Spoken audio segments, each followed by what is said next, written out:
Had these missiles and drones flown, the death toll would have been in the thousands with massive damage. At this hour, let me share with you the results.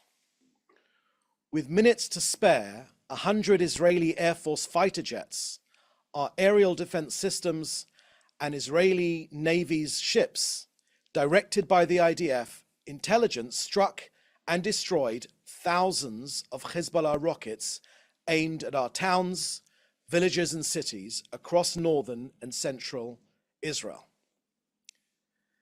The rockets aimed at our families were primed for immediate launch this morning. More than 40 launch areas in Lebanon were struck during the strikes. Thousands of rockets were eliminated. In spite of our preemptive action, Hezbollah this morning fired more than 300 rockets and drones at Israel, which did cross into our borders. Now, the Prime Minister has made clear this morning that Israel does not seek an all-out war or a regional escalation. But Israel will do everything in our power to defend our country. We will return 62,000 residents to their homes in the north, and the Prime Minister has made clear, whoever harms us will be harmed, both defensively and offensively. The US Secretary of Defense Lloyd Austin has been fully briefed. Israel expresses gratitude to the US for standing with Israel and with regional stability. So that's the end of this short briefing. I will now take your questions, which you should put in the chat of this Zoom together with your news outlet.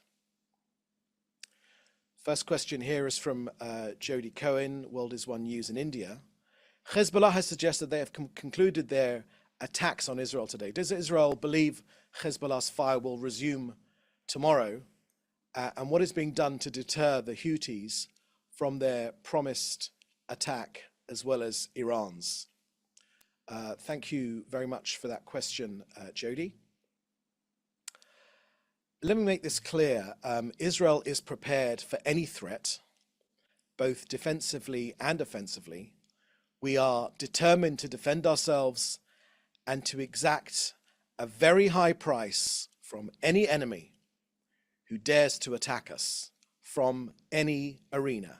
Houthis, Hezbollah, Iran, whatsoever. We do not seek an escalation, but this country will be defended. It is our duty. It is the duty mandated by Israel's population. It is the duty of any government to defend itself, and that is precisely what we will do. Now, the Iranian axis of evil has formed a stranglehold against Israel.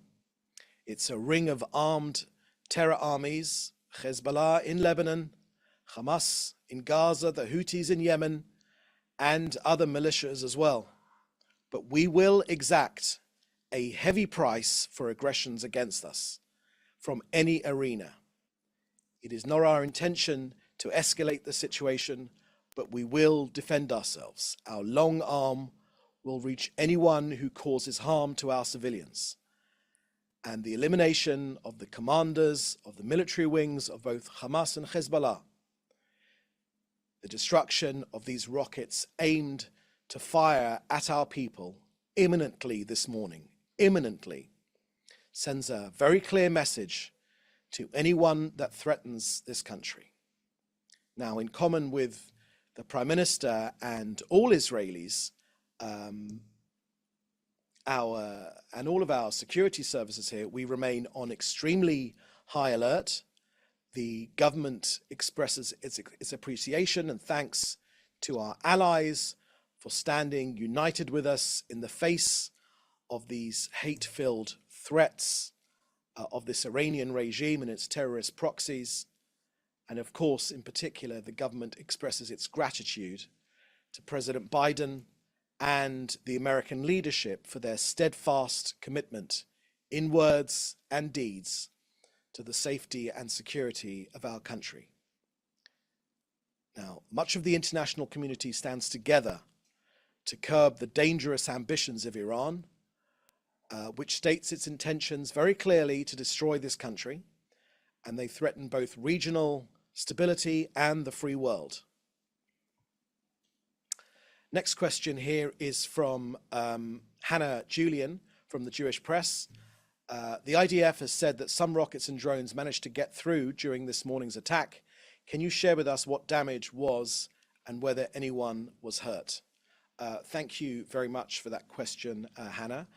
You can find the answers to those questions on the IDF Telegram feed, where they can give results of any casualties, but I do not have any information of casualties at the moment, or indeed of damage caused by the 300 rockets and drones which did manage to get through Israel's preemptive strike. Next question is from Agence France Presse, from Roby Corrie-Boulet. What was Hezbollah targeting, and were any of those targets in Tel Aviv?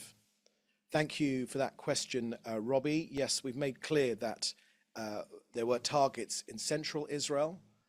We've made very clear. That was why together we worked extremely hard to ensure that these rockets and drones could not get through.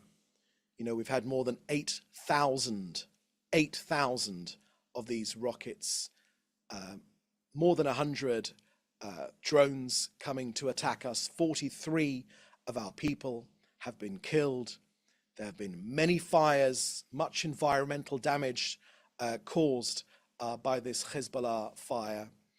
Israel does not seek an escalation, but we will defend ourselves. United Nations resolutions are extremely clear, crystal clear actually, on the actions of Lebanon, or the inactions rather, I should say, because Lebanon and the Hezbollah terrorist organization, which operates under the guidance of Iran, are responsible for this escalation of the security situation in our north. It's in violation of international law, of UN Security Council resolutions 1559 and 1701. And as our foreign minister, Yisrael Katz, said just last week, he said that the Iranian proxy Hezbollah is leading Lebanon into darkness, both literally and figuratively. So while the people of Lebanon suffer through endless blackouts and a crumbling infrastructure, Hezbollah diverts their resources to ignite the region with violence and terror. These, the Lebanese people, deserve a future of peace and dignity, and a Lebanon free from the grip of this terror. Now, Hezbollah very clearly endangers the Lebanese population. They use Lebanon's civilian infrastructure and its population as a human shield, placing rocket launchers and weaponry inside their towns in very close proximity to their homes. Question here from Annabelle Timsit from the Washington Post. Did Israel warn the United States before it struck southern Lebanon, and how long before the strikes did it do so?